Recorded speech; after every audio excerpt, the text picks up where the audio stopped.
Hello. Today we will discuss various types of water governors. Types of water governors. As you were told, water governor was invented by James Watt for his steam engines. It was simplest form of governors. So types of water governor is first type was pinned type governor. Pinned type. Pinned type. The both arms were pinned at one point, as shown here in the figure. These are the links, these are the arms, these are the fly balls. And the mass of the each fly ball is M, which is acting downwards, that is mg. Centrifugal force is acting outwards. Next is open arm. Open arm type of water governor will be as shown here. Then it is crossed arm type, cross arm. But what is the height of the governor? Height of the governor in this case is h. At this point, both the arms are pivoted from this point to the center of the ball. The distance from this point to the center of the ball is known as h. H is the height of the governor. Height of governor. Height of governor. This is the terminology. Height of governor. Height of governor. In this case, the height of governor will be this much. Here in this case, the height of governor will be this much. What is R? R is the radius of rotation of the ball. Radius of rotation of the ball will be, here in this case, it is R. Radius of rotation of the ball. The balls rotate or the center during rotation from the center of the ball, the distance from the center of the ball to the axis of the spindle, the distance is known as R, which is the radius of rotation of the ball. Similarly, here also this distance is R, this distance is H. Then centrifugal force, Fc. Fc is equal to, we have discussed, Fc is equal to m omega square R. M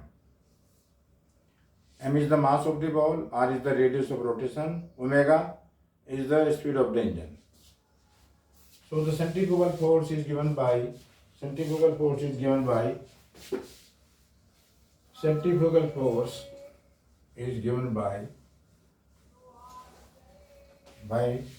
the expression centrifugal force is given by Fc is equal to m omega square R. This force is equal to centripetal force. This force is acting outwards, centripetal force is acting inwards. In case of governors, that force is known as controlling force. In case of governors, centripetal force is known as controlling force. That is also given in magnitude as m omega square R, but it is acting inwards.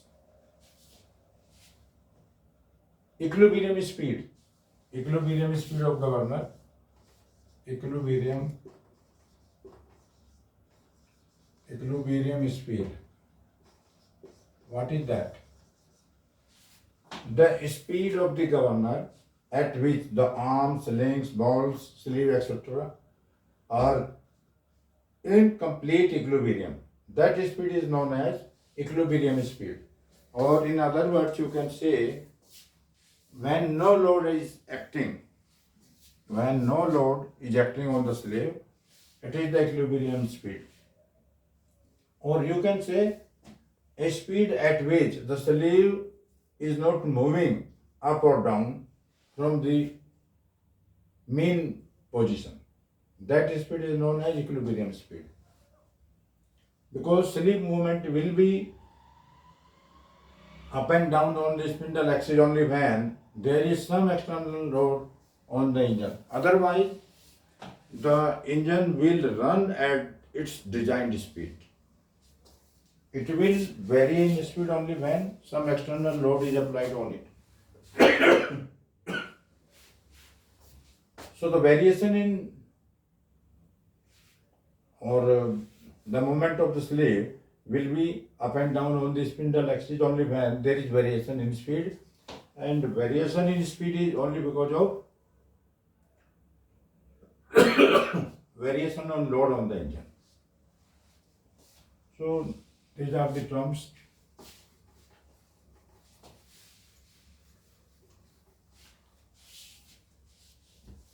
A force mg is also acting like this.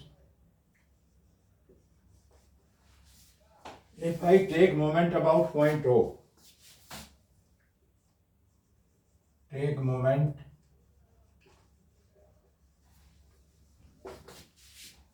about O.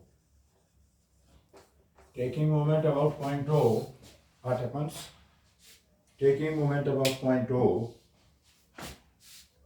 Fc into H, height of the governor, is equal to one force mg at the center of the ball, mg into r, equating the moments. Fc will be equal to m omega square r into h mg into r.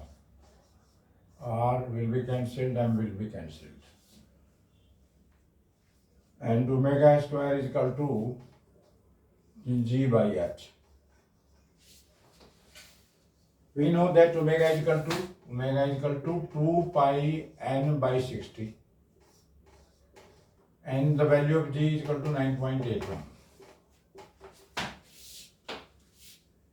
Putting the values of omega and g in this expression, it will be 2 pi n by 60 square of this is equal to 9.81 divided by h. So it can be written like this. It can be written like this. N square is equal to 895 divided by h. It can be written like this. Or it can be written as h is equal to 895 divided by n square, where n is the speed of the engine. This is the expression for watt governors. N will be in RPM, H will be in meters. So you can write few lines for this.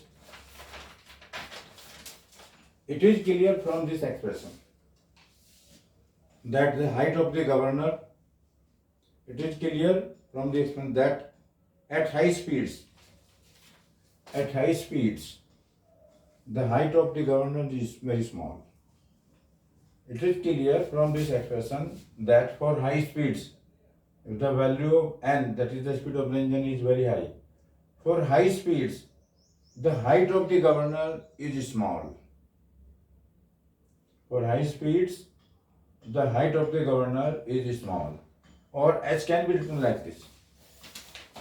Second statement can be made out: the change in value of h, that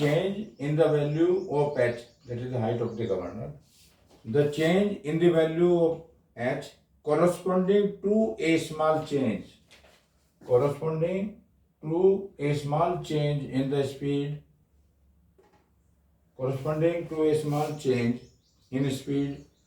is not sufficient to enable a governor to operate the mechanism to give the necessary change in fuel supply. And this is the reason why this governor is not suitable for high speeds. And this is the reason that this governor is not suitable for high speeds. So the watt governor is suitable for only low speeds. And the range of speed is found to be from 60 to 80 RPM. The governor is found suitable for 60 to 60 to 80 RPM only. And next time we will discuss some other governor. I think it is sufficient. We assume that there is no friction between the sleeve and the spindle axis. We assume this. Next time we will discuss some other type of governor. I think sufficient for, please go through your books and notes. Thank you.